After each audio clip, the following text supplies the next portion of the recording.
네, 오늘은 6월 7일 화요일입니다. 본문은 사무엘상 18장 17절에서 30절이고요. 제목은 하나님의 함께 하심을 세상이 보고 알게 되는 겸손의 삶. 사울이 다윗에게 이르되 내 맏딸 메랍을 내게 아내로 주리니 오직 너는 나를 위하여 용기를 내어 여호와의 싸움을 싸우라 하니 이는 그가 생각하기를 내 손을 그에게 대지 않고 블레셋 사람들의 손을 그에게 대게 하리라 함이라.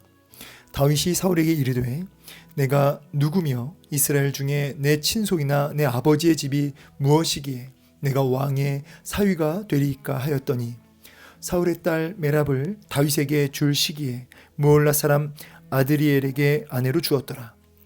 사울의 딸 미갈이 다윗을 사랑하매 어떤 사람이 사울에게 알린지라. 사울이 그 일을 좋게 여겨 스스로 이르되 내가 딸을 그에게 주어서 그에게 올무가 되게 하고 블레셋 사람들의 손으로 그를 치게 하리라 하고 이에 사울이 다윗에게 이르되 내가 오늘 다시 내 사위가 되리라 하니라. 사울이 그의 신하들에게 명령하되 너희는 다윗에게 비밀히 말하여 이르기를 보라 왕이 너를 기뻐하시고 모든 신하도 너를 사랑하나니 그런즉 너가 왕의 사위가 되는 것이 가하니라 하라. 사울의 신하들이 이 말을 다윗의 귀에 전하매 다윗이 이르되 왕의 사위 되는 것을 너희는 작은 일로 보느냐 나는 가난하고 천한 사람이라 한지라. 사울의 신하들이 사울에게 말하여 이르되 다윗이 이러이러하게 말하더이다 하니 사울이 이르되 너희는 다윗에게 이같이 말하기를 왕이 아무것도 원하지 아니하고 다만 왕의 원수의 보복으로 블레셋 사람들의 포피 100개를 원하신다 하라 하였으니 이는 사울의 생각에 다윗을 블레셋 사람들의 손에 죽게 하리라 함이라. 사울의 신하들이 이 말을 다윗에게 아뢰매 다윗이 왕의 사위 되는 것을 좋게 여김으로 결혼할 날이 차기 전에 다윗이 일어나서 그의 부하들과 함께 가서 블레셋 사람 200명을 죽이고 그들의 포피를 가져다가 수대로 왕께 드려 왕의 사위가 되고자 하니 사울이 그의 딸 미갈을 다윗에게 아내로 주었더라.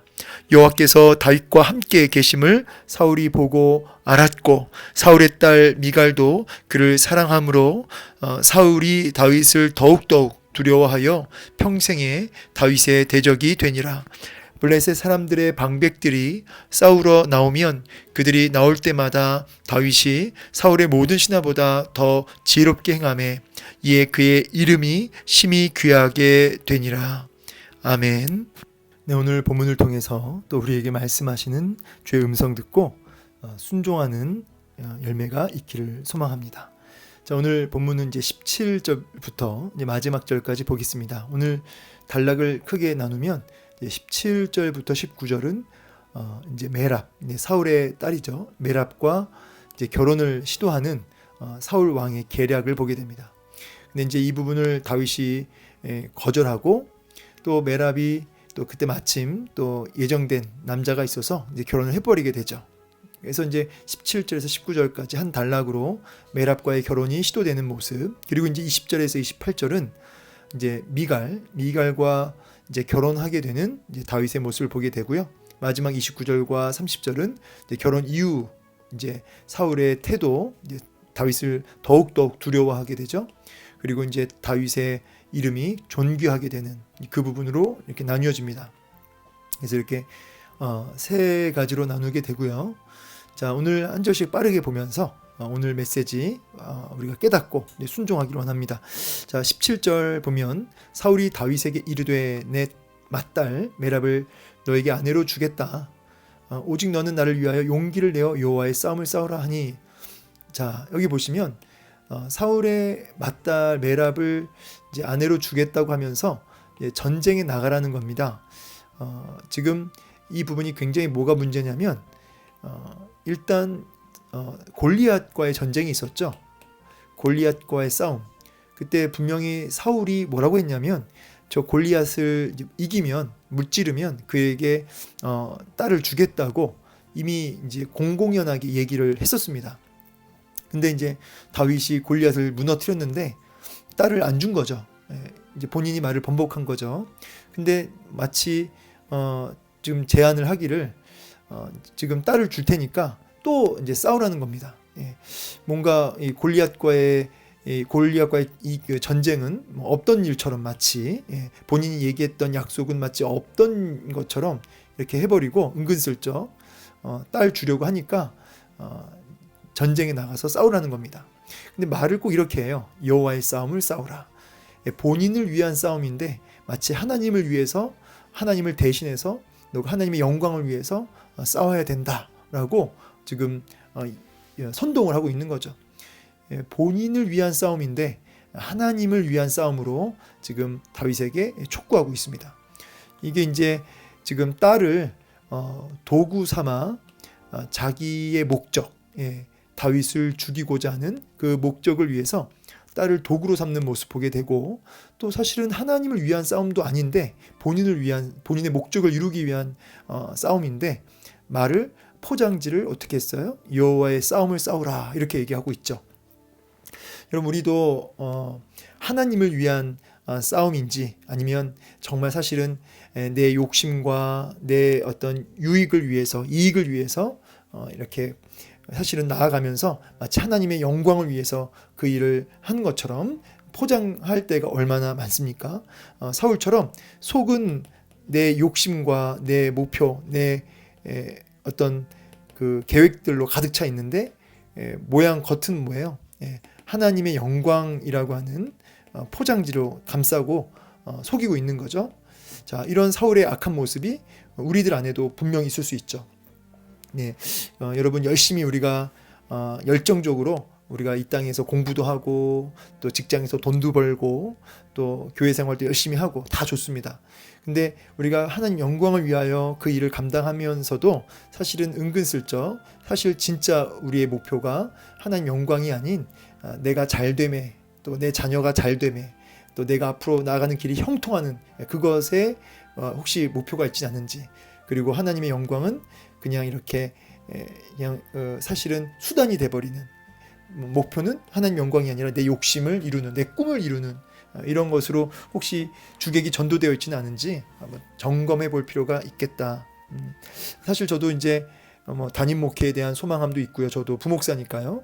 또 여러 가지 자녀에 대한 기도의 제목들이 있고, 또 목회에 대한 또 소망함이 있습니다. 또 제가 맡고 있는 교구가 이제 부흥하기를 원하는 그런 열심을 가지고 사실은 교구 안에서 이것저것 막 애를 쓰면서 열심히 하고 있죠. 그리고 지금 말씀 녹음하는 것도 제가 목이 좋지 않음에도 이렇게 애를 쓰고 하는 이유, 하나님의 영광, 여호와를 위하는 여호와의 싸움을 싸우기 위하여, 또 하나님의 영적 전쟁 감당하기 위하여, 하나님을 위하여 이 일을 하는 거지만, 그러나 은근슬쩍 하나님의 영광이라고 하는 이름 아에 그 미명하에 제 안에 어떤 야망과 욕심과 어떤 내 꿈과 내 개인적인 어떤 목표를 위해서 혹시 그 일을 하고 있지는 않은가 질문하게 되는 거죠.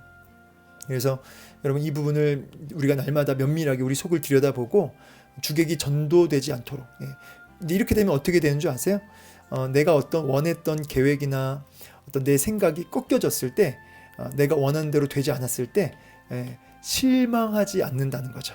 낙심하지 않는다는 거죠. 왜냐하면 나는 목표가 하나님 영광인데 하나님 위해서 열심히 했는데 안 됐어요? 그럼 하나님 뜻이 아닌 걸로 알고 그냥 아주 가볍게 넘어갈 수가 있는 거죠. 그런데 막 낙심해서 정신을 못 차리면 하나님 영광이라는 말은 했지만 사실은 자기 욕심과 자기의 꿈이 사실은 목표였다는 것을 반증할 뿐이에요. 그러므로 여러분, 너무 낙심하거나 열심으로 달려가다가 내 뜻대로 안 된 것 때문에 넘어져 계시면 안 된다는 거죠. 절대 안 되는 거죠. 저도 이제 목회하면서 이럴 때가 있습니다. 그래서 저가 이제 여러 가지 계획을 추진하고 총동원 교구 모임 막 추진하고 주력 금요 집회 추진하고 막 열심히 없던 걸 만들어서 우리 교구들 식구들과 으쌰으쌰 하려고 하지만 그것이 내 계획대로 안 된다고 해서 거기에 낙심하거나 마음이 무너질 수 없는 거죠. 이 중심이 분명하니까. 그러나 이제 최선을 다해서 기도하면서 하나님을 위하여 또 영혼들을 살리는 일을 위하여 달려갈 뿐이에요. 안 되면 안 되는 대로, 되면 되는 대로. 그 중심을 가지고 나아갈 뿐입니다. 그러므로 낙심이 있는 게 아니라 마음에는 뭐만 있냐면 감사만 있어야 되는 거죠. 감사만. 자, 이어지는 말씀에 보면은, 자, 여기 제가 글을 생각하기를, 이거 제가 파란색을 칠했는데, 이 사울의 생각이 이 말은 하나님 영광이지만 철저하게 자기 생각과 자기의 계획이 중심이 돼서 움직이는 사람이에요. 이 마음에도 지금 보면은 지금 간계가 있습니다. 간계. 그럼 사울의 목표가 뭐예요? 그 중심이 뭐예요? 자기 손으로 다윗 안 죽이고, 왜냐면 이제 백성들이 다윗을 사랑하니까 백성들의 마음을 이제 잃으면 안 되잖아요. 그래서 백성들의 마음도 얻을 겸 이제 다윗을 직접 죽이지 않도록 하려면 이제 블레셋 사람들 손에 죽어야 되니까 계속 전쟁터에 집어넣는 거죠. 격렬한 전쟁터에 집어넣는 거죠. 그래서 이번에도 그렇게 전쟁터에 보내는 겁니다. 자, 이런 간계, 얼마나 이 간교합니까? 완전히 마귀죠, 마귀. 다윗이 사울에게 이르되 내가 누구며 이스라엘 중에 내 친속이나 내 아버지 집이 무엇이기에 내가 왕의 사위가 되리까. 근데 이렇게 아주 간계를 가지고 다윗에게 공격을 했는데 사실은 다윗은 그걸 모르죠. 근데 자기를 바짝 낮추면서 자기는 자격 미달이다. 신분적으로도 그렇고 자기 존재가 너무 이 왕의 사위가 될 그런 자격이 못 됩니다라고 하면서 자기가 자격 미달임을 고백하면서 자기를 낮추죠. 예, 자기를 낮췄어요. 순수한 마음에 그렇게 한 거죠. 근데 이것 때문에 살아요. 그죠? 이것 때문에 다윗이 정말 이런 겸손한 모습 때문에 사울의 간계가 먹혀 들어가지 않게 된 거죠. 아, 기회가 됐다. 내 야망과 꿈을 이룰 기회가 됐다 하면서 이걸 덥석 물었으면 아마 다윗이 함정에 빠졌겠죠. 사울의 계획대로 됐겠죠. 근데 다윗이 겸손함으로 사울의 그 함정에 넘어가지 않는 모습을 보게 됩니다. 그리고 이제 사울의 딸 메랍이 이제 다윗에게 줄 시기에 무울라 사람 아드리엘, 이게 이제 정확하게 메랍이랑 어떤 관계가 있는지 모르겠지만 사울의 계획대로 안 된 거예요. 사울의 계획대로 안 되고 딸이 이제 아드리엘이라는 남자와 함께 이제 결혼하게 돼 버렸습니다. 그래서 이제 무산돼 버렸네요. 근데 마침 그 사울의 딸 미갈이 또 이번에는 다윗을 사랑한다는 이야기가 들려요. 예. 이게 이제 미갈은 순수하게 다윗을 사랑한 거죠. 그랬더니 이제 사울이 그 일을 좋게 여겼다. 예. 이게 좋게 여겼다는 게 뭐예요? 자기가 계획했던 자기 생각, 자기의 간계가 숲으로 들어갔는데 다시 다윗을 죽일 어떤 소스, 그러니까 이제 건덕이 됐잖아요. 예. 어떤 계기가 되니까 그걸 좋게 여긴 거예요. 그러니까 뭐 하나님의 뜻을 받들어서 하나님 뜻에 합해서 좋게 여긴 것도 아니고 사랑하는 딸의 행복을 위해서 어떤 좋게 여긴 것도 아니고 순전히 뭐예요? 자기의 관계, 자기의 생각과 자기의 계획대로 다윗을 죽일 수 있어서 그것이 좋게 여겨진 겁니다. 예, 그게 좋은 거예요. 여러분 이걸 보면서도 무슨 생각하냐면 여러분이 저를 포함해서 참 좋다, 참 좋아 보인다, 정말 좋다 이렇게 말할 때, 이렇게 느낄 때 여러분 그것이 하나님의 뜻과 합해서 그게 좋아 보입니까? 아니면 내 생각과 내 어떤 계획대로 다 되어서 좋아 보입니까? 바라기는 하나님 보시기에 좋은 게 나도 좋고 하나님 보시기에 나쁜 게 나도 나쁠 수 있으면 좋겠어요. 그러려면 하나님의 마음과 뜻을 잘 분별해야겠죠. 예, 사울의 좋게 여겨는 하나님하고는 전혀 관계가 없는 좋게 여겨예요. 여러분 삶 속에서 여러분이 좋은 게 하나님이 좋으신지를 확인해 보시기를 소망해 봅니다. 자, 그러면서 스스로 이르되 내가 내 딸을 그에게 주어서, 이것도 이제 지금 마음속에 생각하는 거죠. 이제 또 함정을 다시 놓을 수 있게 됐구나 하면서 이제 생각을 하는 겁니다. 그러니까 여러분 이 사람이 생각하는 대로 삶이 움직이잖아요. 그러니까 이 생각이 하나님의 영의 말씀에 지배를 받고 은혜의 지배를 받지 못하고 온전히 그냥 자기의 욕망과 정욕에 지배를 받으니까 이 생각이 항상 어때요? 악하죠. 그러니까 그 삶이 이 관계가 이제 삶에 나타나는 거예요, 열매로. 그래서 이제 이런 함정을 탁 파고 블레셋 사람들의 손에 치게 하리라, 죽이겠다, 이렇게 얘기해놓고 다윗에게 다시 내 사위가 될 기회가 왔다 하면서 이번에는 전략적으로 접근합니다. 왜냐하면 또 겸손하게 다윗이 자기를 낮출 게 뻔하니까 이번에는 신하들한테 뭐라고 말을 건네냐면, 왕이 너를 기뻐하신다, 너 자격 된다는 얘기야. 너 자격이 되고 모든 신하도 합당하게 여기고 너 사랑하니까 너는 왕의 사위가 되는 것이 가하다, 문제가 없다, 자격 조건이 충분하다라고 얘기를 하게 한 겁니다. 거절 못하도록. 사울의 신하들이 이 말을 다윗에게 그대로 전했는데 다윗이 또 뭐라고 하냐면, 사위 되는 것, 왕이 사위 되는 게 너희는 작은 일로 보느냐 하면서 자기가 가난하다라고, 이제 아까는 신분적으로 자기가 자격 미달이다라고 얘기했다면, 이번에는 그래, 사울 왕이 그렇게 얘기하고 신하들도 그렇게 해서 어떤 신분적인 어떤 문제가 안 된다고는 했지만, 다윗이 볼 때 또 뭐가 문제가 되냐면 이 돈이 자기는 없다는 거예요. 이게 뭐냐면 신부를 얻으려면 이제 신부를 얻어오는 값으로 장인에게 이제 돈을 줘야 되거든요. 근데 이제 왕의 딸이니까 어마어마하게 비용이 지불돼야 할 터인데 자기는 그럴 만한 경제력이 없다는 거죠. 이제 역시 자격 미달이라는 겁니다. 역시 겸손하게 자기의 분수와 자기의 위치를 고백하면서 겸손하게 얘기하죠. 그랬더니 사울이 그 이야기를 듣고 이제 진짜 자기가 하고 싶었던 말 뭐예요? 돈 패백 원치 않고 블레셋 사람의 포피 100개를 원하신다. 자, 이렇게 얘기를 해버린 거죠. 이게 이제 패백이다. 이게 이제 신부값이다라고 얘기한 거예요.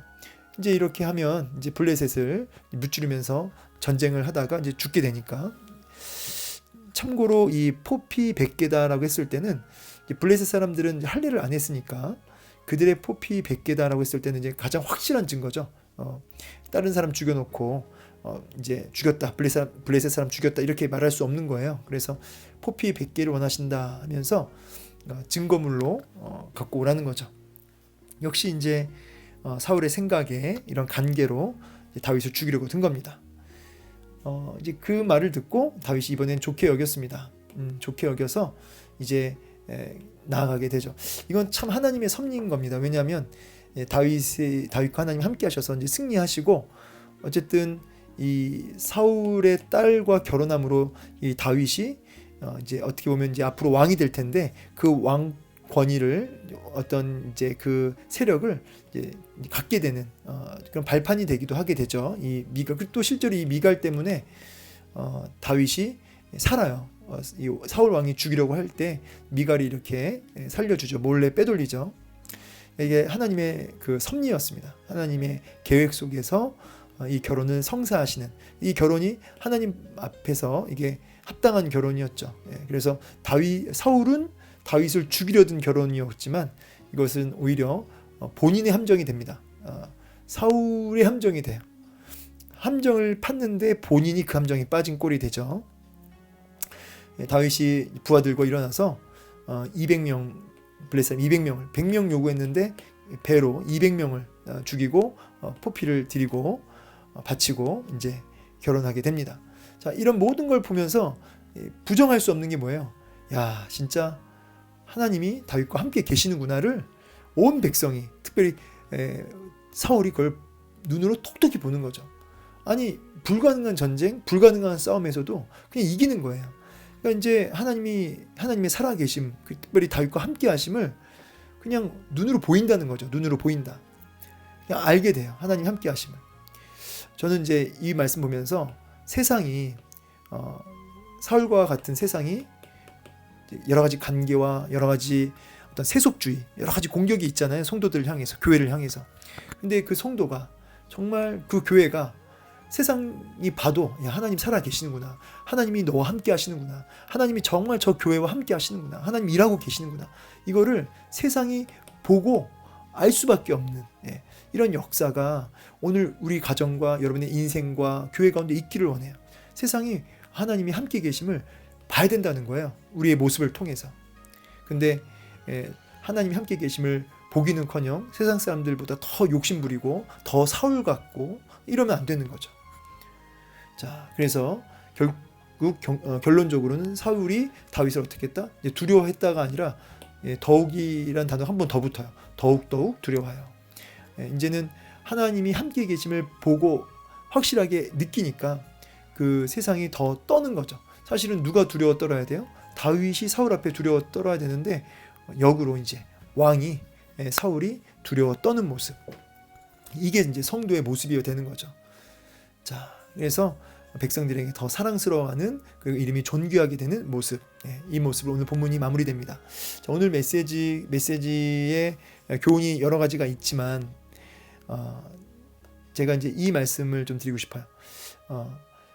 사울의 문제는 자기의 생각, 오늘 이 사울의 생각이라는 단어 반복해서 나오는데, 사울의 마음과 생각에는 항상 뭐가 있어요? 미움과 시기와 자기의 그 욕심이 가득하니까 포장을 아주 뭐 그럴듯하게 해도 결국 그 생각이 끌고 가는 거죠.